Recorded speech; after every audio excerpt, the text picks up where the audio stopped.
Good evening, Dr. Rajat. Good evening, all my seniors and colleagues. Thank you for the invitation and bringing out quite a less discussed topic in HCC, and that also what to do beyond first line. So let me start by this classical BCLC staging system. And I just want to mention that BCLC stage C is exclusive domain of medical oncologists. Obviously, BCLC B, not amenable to loco-regional treatment, also is a medical oncologist domain as well. So some basics regarding the child PUG scoring system: 3 lab parameters, 2 clinical parameters. Lab parameters, it is albumin, prothrombin time, and bilirubin. And 2 clinical parameters, ascites and encephalopathy. And based on this, patients can be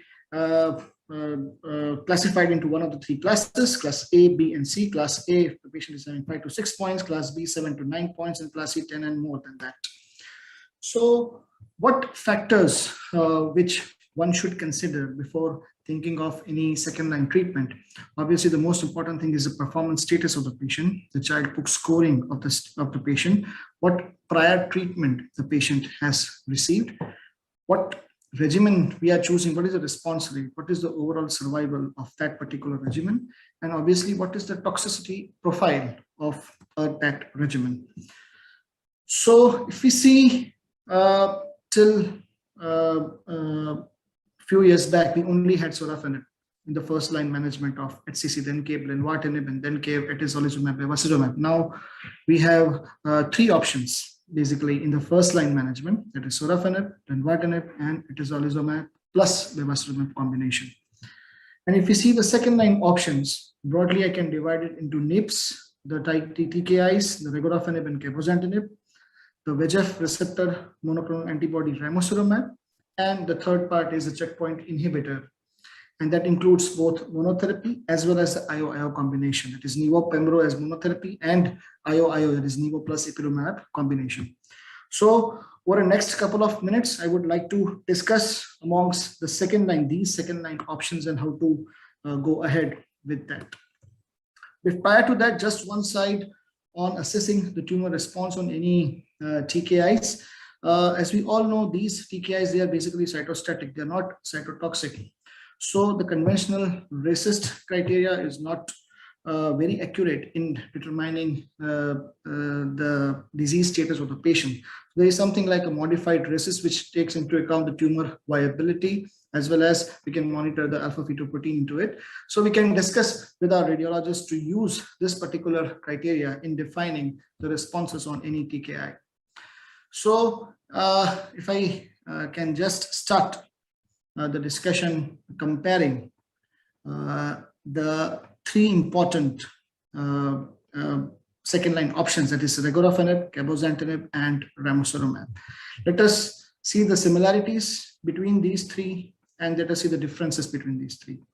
So the trial of regorafenib was Resource, cabozantinib was Celestial. The both are oral agents. Ramucirumab Reach 2, it's an IV agent. They all are phase 3 trial. They all had comparator arm as placebo. They were all second line trials. They all had a median overall survival in the range of 8 to 10 months. Hazard ratio 0.6, 0.7. If we see the differences, let us focus on the first, that is regorafenib. The difference, and one more similarity, they all had only CTP-A. No B, no B7, and C is just out. So if we see the differences, let us focus on the regorafenib trial, that is Resource trial. It included patients who were tolerating sorafenib well. At least 400 milligrams of sorafenib were tolerated, should be tolerated well in the prior line. So if because of any reason, because of intolerance, if we want to change the treatment, regorafenib is obviously not a good option. If you see cabozantinib trial, that is Celestial trial, it included even patients in the third line. At least 20-30% of the patients were in the third line as well. If you see the ramucirumab trial Reach 2, it included patients whose baseline AFP was more than or equal to 400 nanograms per ml. So these are some of the similarities and some of the differences between these three important second-line treatment options: regorafenib, cabozantinib, and ramucirumab. Now, when you have agents with similar efficacies, no head-to-head comparison trials, then looking into the toxicity profile makes sense. So if we compare the toxicity profile of these three agents, we can just make out from the picture that ramucirumab is considered to be as the most tolerable one. Only hypertension, which is there in the dark. Regorafenib and cabozantinib being a multi-kinase TKI, they're having problems common to all the TKIs: skin toxicities, rashes, mucositis, diarrhea, hypertension, fatigue, transaminitis, etc. And if we just compare regorafenib and cabozantinib, I don't think this is the right way to do it. You can see cabozantinib more colored one, the color cabozantinib subset. Anyways, sorafenib and lenvatinib, we generally, these are the agents we use in the first line setting. And in the last year, we have an option of atezolizumab, bevacizumab in the first line. Unfortunately, we don't have any good data on what to do post atezolizumab and bevacizumab. One of the thoughts is, if we are using this combination in the first line regimen, can we use the typical sorafenib and lenvatinib in the second line? We don't have good quality evidence to support what to do, but this is one of the retrospective analysis from 3 centers in Asia, and it did mention the use of lenvatinib, sorafenib post atezolizumab bev. And looking into it, lenvatinib fared slightly better than sorafenib in terms of median PFS as well as the overall response rate. So that was in brief regarding the TKIs and ramucirumab. Now let me focus on the checkpoint inhibitor part. Let's start with nivolumab. So nivolumab was studied in HCC as a phase 1, phase 2, initial phase 1, phase 2 trial, checkmate 040 in child PUG A and B patients. Basically, there were 2 cohorts. There were the dose escalation phase and the dose expansion phase. And it included patients of both the first line as well as the patients who had received prior sorafenib. And if we can see from this spider chart, in all the subset, there was response in the tune of 20%. And most importantly, if I can point out is, let us point out on these part. These are the patients who got complete responses. So if the patient is lucky, or more importantly, if you are lucky, you may get these complete responses with immunotherapy agents. And if we can see, it is just not the responses. These responses are translating into good survival benefits as well. So this was a trial which led to an accelerated approval of nivolumab in both the first and the second line setting. If you see the PD-L1 expression, I can tell you, as far as HCC is concerned, forget the PD-L1. That actually makes our lives much easier than lung. Don't forget just PD-L1 in HCC. If you see the child PUG B cohort in nivolumab, it is having a response rate of about 12.1% with a disease control rate of 55.1%, even in the child PUG B cohort. Next, nivolumab. So after this particular trial came a study, that is checkmate 459, in which nivolumab was pitted against sorafenib in the first line setting. And if you see the primary endpoint overall survival, the median overall survival for nivolumab was 16.4 versus 14.7 month. Hazard ratio was 0.85, and the upper limit of the confidence interval was 1.02. Slightly missing the mark. It's unfortunate for nivolumab, but if you see the response rates, nivolumab had response rates of 15% versus 7%. So because of this as a negative trial, if we see the NCCN Hall of Fame, and if we see the position of nivolumab monotherapy in this particular chart, in the second line or even the first line, it is pushed to the right hand corner, and it is a category 2B recommendation as of now. Now let us focus on the IO-IO combination, that is checkmate 040. Okay, so this was a trial in advanced HCC. Patients had received prior sorafenib. They were either HBV or HCV infected, they had a CTP score of A, no B was there. Performance status 0 and 1, no performance status 2 was there. And the subjects were randomized into one of the three arms. All these three arms differed on the dosing regimens of nivo-ipilimumab. If you see arm A, it was nivo 1 versus ipilimumab 3 every 3 weeks for 4 doses, followed by nivolumab 240 milligram every 2 weekly flat dose. Arm B was the reverse, nivo 3, ipilimumab 1 for 4 doses, then nivolumab. And arm C was nivo 3 every 3 weekly and ipilimumab 1 every 6 weekly. So these arms differed based on the dosing regimens of nivo-ipilimumab. And if we see the response rates amongst these arms, they were nearly 32%. But if you see the overall survival rate, arm A, median overall survival was 22.8 months.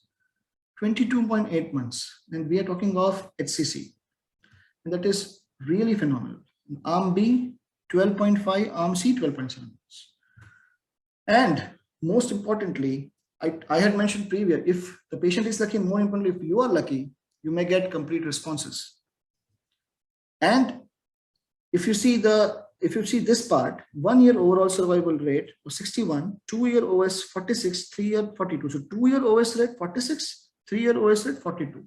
That shows the durability of the responses with this combination.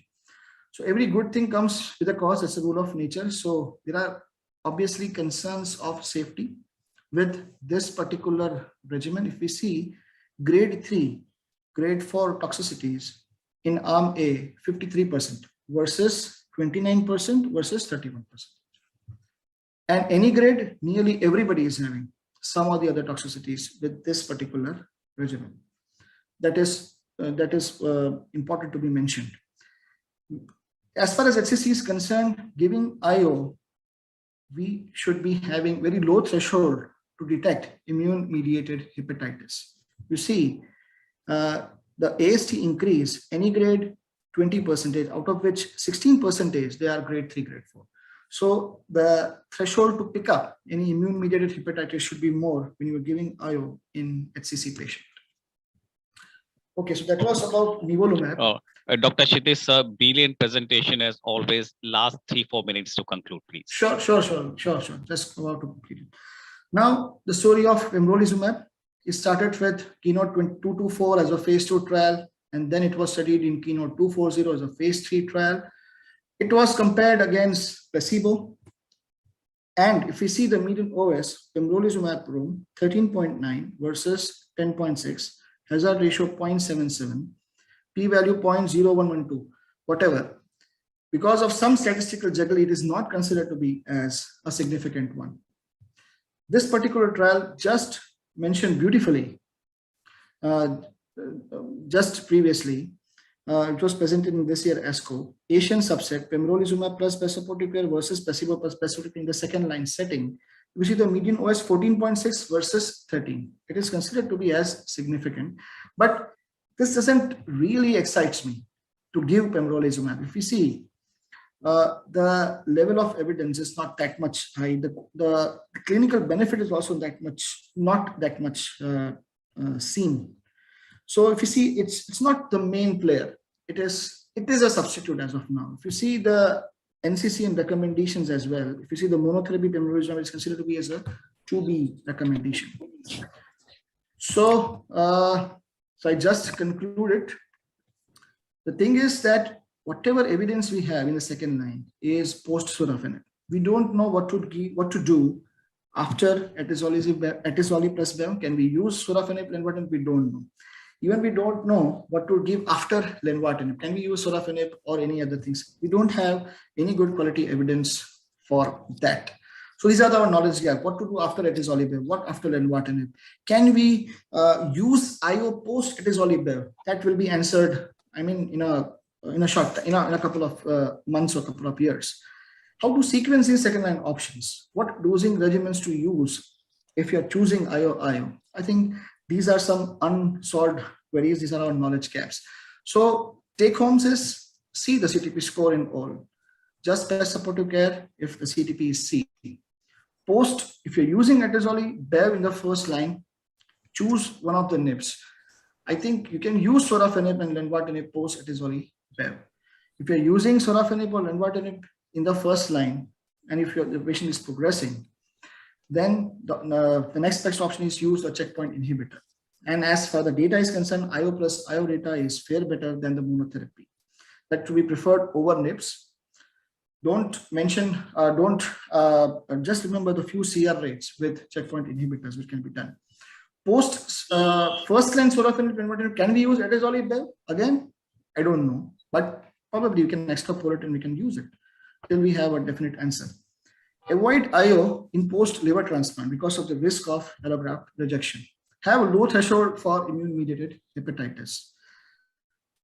Because of lack of time, I haven't mentioned the chemotherapy regimens, but these are the regimens which are tried in advanced HCC in later lines. Use modified resist, discuss with your radiologist for this. Check anti-HPC as well and involve your gastroenterologist. With this, I thank the organizers, thank Dr. Rajat and all the organizers for giving me this opportunity. Thank you.